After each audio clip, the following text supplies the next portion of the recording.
அப்ப நீ நல்லா ஒண்ணு வா ஓட்டு போடுங்கிறான். டேய், சாமி கும்புறதுக்கும் ஓட்டு போறதுக்கு ஏடா சம்பந்தம்? நான் இதை செஞ்சேன் இதை செய்வேன்னு சொல்லி ஓட்டு கேள்றா மானம் கட்டவங்களா?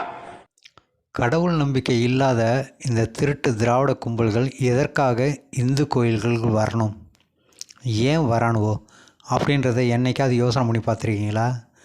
இதில் தான் பெரிய அரசியலே புகுந்துருக்கு. அது என்னன்னு கேட்குறீங்களா?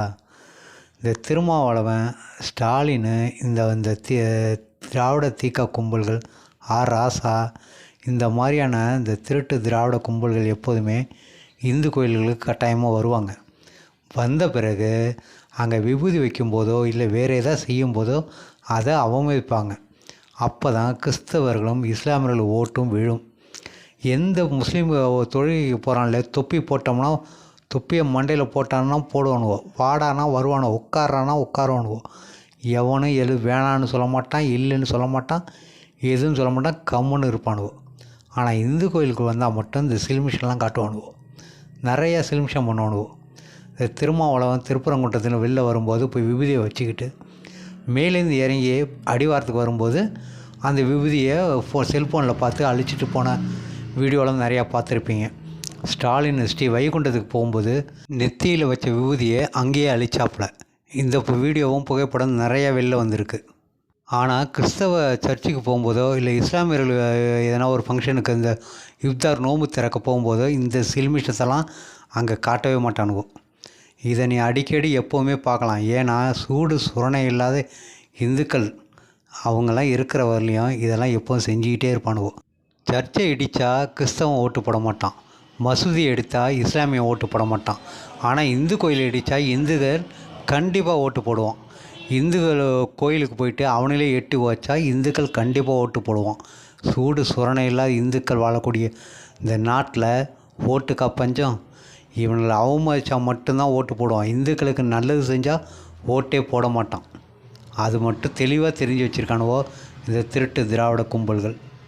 பட்டை அடிக்கிற துண்ணூறு வைக்கிறியா, அப்ப நீ நல்லா ஒண்ணு வா ஓட்டு போடுங்கிறான். டேய், சாமி கும்புறதுக்கும் ஓட்டு போறதுக்கு ஏடா சம்பந்தம்? நான் இதை செஞ்சேன் இதை செய்வேன்னு சொல்லி ஓட்டு கேள்றா மானம் கட்டவங்களா?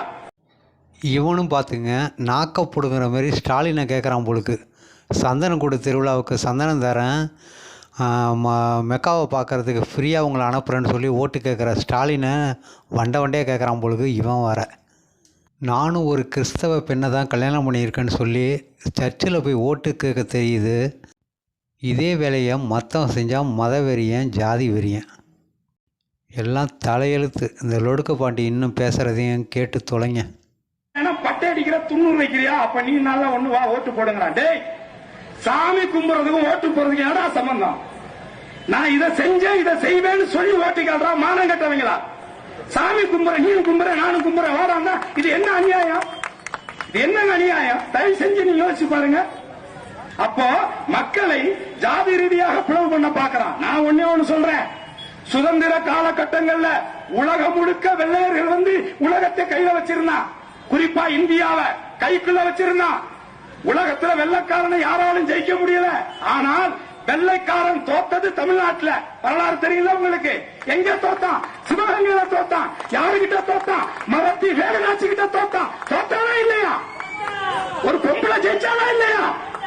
ஆனா அந்த பொம்பளை அன்னைக்கு ஜெயிக்கிறதுக்கு எவன் கூட இருந்தான்? ஹைதர் அலின்னு ஒருத்தன் இருந்தான். அவன் நீ பார்த்தானா? நீ இந்துவா, கிறிஸ்டினா, முஸ்லிமா பார்த்தானா? மண்ணை பார்த்தான்.